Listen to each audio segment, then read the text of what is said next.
않았지만 점점 그런 당뇨합병증이 심해지는 경우가 점차 많아질 거로 예상되어집니다.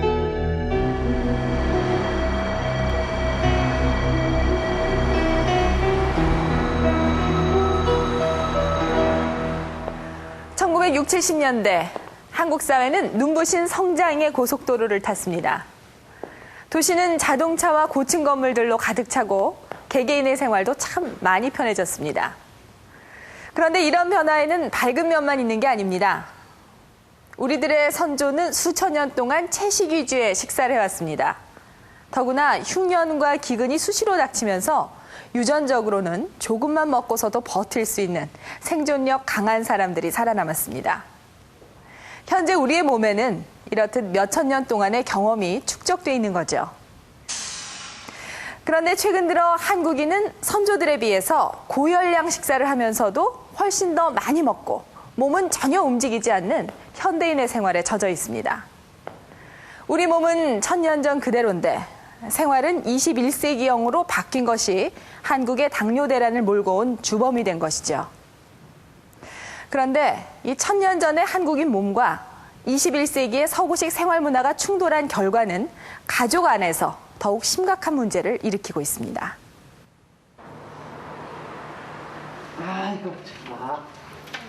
최연명 씨는 한 달에 한 번 큰형댁을 찾는다. 7년 전 뇌졸중으로 쓰러져 몸이 불편한 큰형을 위해서 자주 방문하는 것.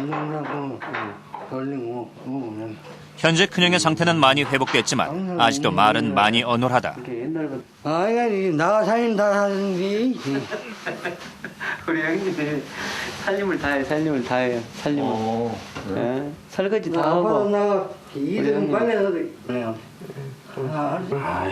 항상 건강하게. 올 한 해 서로의 건강을 기원하며 찻잔을 부딪히는 최 씨 형제들. 큰형을 포함해 모두 당뇨 환자다. 상황버섯. 배탄 갖고 온 것이 그 시간 남아있어. 딱 30살 때. 29살에 결혼했을 때. 그때 뭐 당이 있네요. 뭐 그러더라고. 당이 뭐다요? 당이 뭐시오? 나고 그랬지. 근데 당뇨 모르냐고. 뭔 당뇨가 뭐 어쩐다냐고. 본게 당뇨 죽을 병이라는 거야.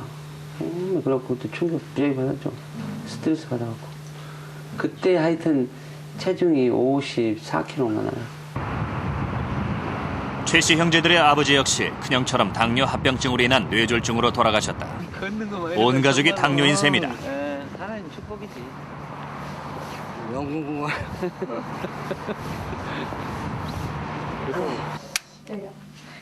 현명 씨는 딸들이 당뇨에 걸릴까 봐 걱정이 많다. 아버지와 형제들 모두가 당뇨인 터라 딸들의 혈당이 신경 쓰이는 것이다. 127. 공복 혈당이 이렇게 127이면 그렇게 높은 건 아니야. 높은 건 아니야. 이제 아빠 해보면 알아, 이제. 상당히 높은데. 최 씨는 딸들에게 매일 혈당을 체크하고 기록해두는 습관부터 철저히 교육시키고 있다. 제일 날 때가 155 정도. 니도 임마 나중에 성인 돼서 또 발병할 수가 있어. 아빠는 30살 때 발병이 됐기 때문에 니도 30살 때 올 수도 있다 이 말이야. 그러니까 너무 막 고기 종류. 아버지로서가 아니라 20년간 당뇨를 알아온 환자의 입장에서 식사 습관, 운동법 등 딸들에게 전해줄 말이 너무 많다. 채식이 제일 좋아. 그래도 당이란 것은 아무래도 삶의 일부분이라고 생각하고 가져가죠. 그러면 아주 편해질 것 같아요. 그러니까 우리 딸도 앞으로 치료가 불가능하다 그러면 내가 사는 모범을 보여주고 이러니까 아빠도 상당히 건강하게 잘 살았다. 당뇨가 있으면서 20년 동안 지금 지켜왔고 어떻게 생활하는 거 저기들 눈에 봤으니까 그걸 그대로 본받으려고 제가 모범적이 돼야 되죠. 사실은 책임감 많이 느껴져요.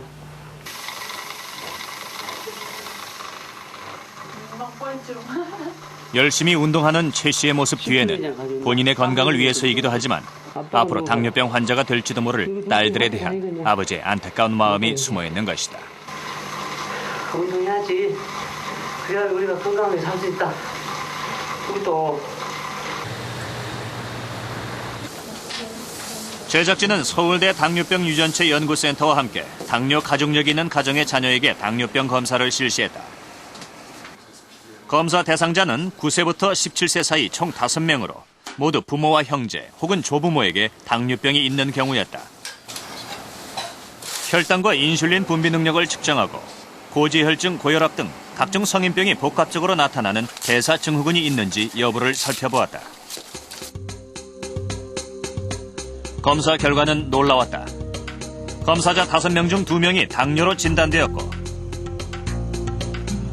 나머지 3명의 경우도 체질량 지수가 기준치를 크게 웃도는 고도 비만이거나 혈중 지질의 농도가 꽤 높은 대사증후군의 증세를 보였다. 대사증후군은 당뇨에 걸릴 가능성이 매우 높고 후에 합병증으로 심혈관 질환까지 찾아올 수 있는 아주 위험한 징후다.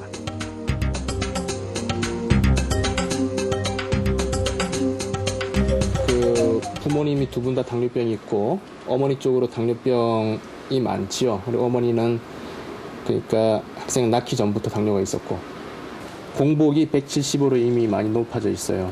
그리고 2시간째가 328이 나와서 이 두 가지로 보면은 당뇨병을 현재 갖고 있는 거거든요. 평균 혈당이 200을 넘었다라는 것 갖다 나타내고 있습니다. 그러니까 비교적 심한 그런 당뇨병이 지금 있어요. 14세 나이지만은 성인으로 정상 소견을 보인 14세의 아이의 경우 이미 성인 기준으로도 복부 비만이 매우 심각해 아버지 쪽의 가족력을 고려한다면 20, 30대가 됐을 경우 당뇨병에 걸릴 확률이 보통 사람보다 서너 배 이상 높은 것으로 나타났다. 라고 이해를 하시면 돼요. 부모가 당뇨가 있으면은 이제 자식에서 당뇨가 생길 가능성이 일반인에 비해서 이제 3배 이상, 많게는 6배까지 증가한다고 되어 있거든요. 유전적인 영향도 있지만은 그 집안에서 이제 비슷한 환경에 노출되기 때문에 그것도 중요한 역할을 합니다. 예를 들어서 이제 그 집안이 아주 칼로리 높은 식사를 선호하는 그런 식단을 가지고 있다 그렇게 되면은 비만이 오게 되고 그런 거에 비만에 따라서 당뇨병이 생길 수도 있기 때문에 꼭 유전적인 것뿐만 아니라 유전적인 것 더하기 환경적인 것까지 합쳐져서 위험이 증가하죠. IT 산업국으로 고도 성장을 해나가는 인도. 인도는 급격한 도시화로 인해서 당뇨 환자 3,200만이라는 현재 세계에서 가장 많은 숫자를 기록하고 있다.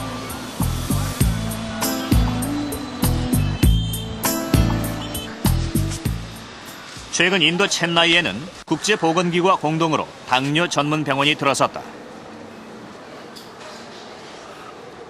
이렇듯 당뇨 환자에 대한 보다 전문적인 치료와 예방에 힘쓰고 있지만 매해 당뇨 환자가 급격히 늘어나 2025년이면 그 수가 5천만 명을 넘어설 것으로 예상하고 있다. 미국인은 양쪽 부모가 모두 당뇨일 경우 자녀가 80세까지 당뇨에 걸릴 확률은 25%에서 30%입니다. 하지만 인도인의 경우 부모가 다 당뇨면은 자녀가 80세까지 당뇨에 걸릴 확률은 60%입니다. 이것은 인도인의 당뇨 유발 유전자의 유전 확률이 미국인에 비해서 훨씬 높다는 것을 뜻합니다. 인도는 다른 민족의 이주가 적어서 인도인의 유전자가 동일하게 유지됐기 때문입니다.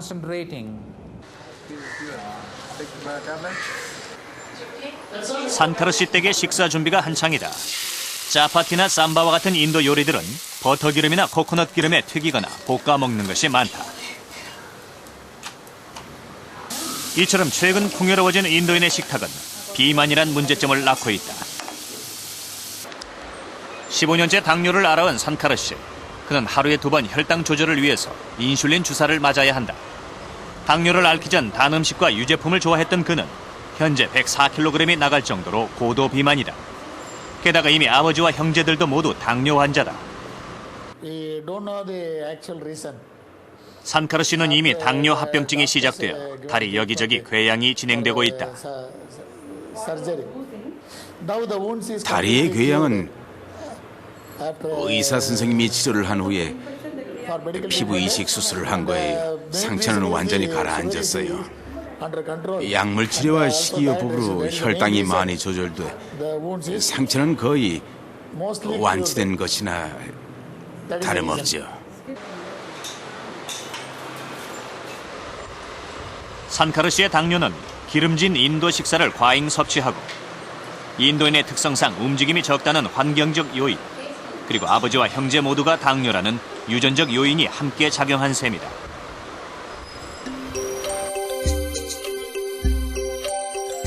인도인들의 유전적 취약성과 도시화가 결합되면서 당뇨는 특히 도시 지역에서 기하급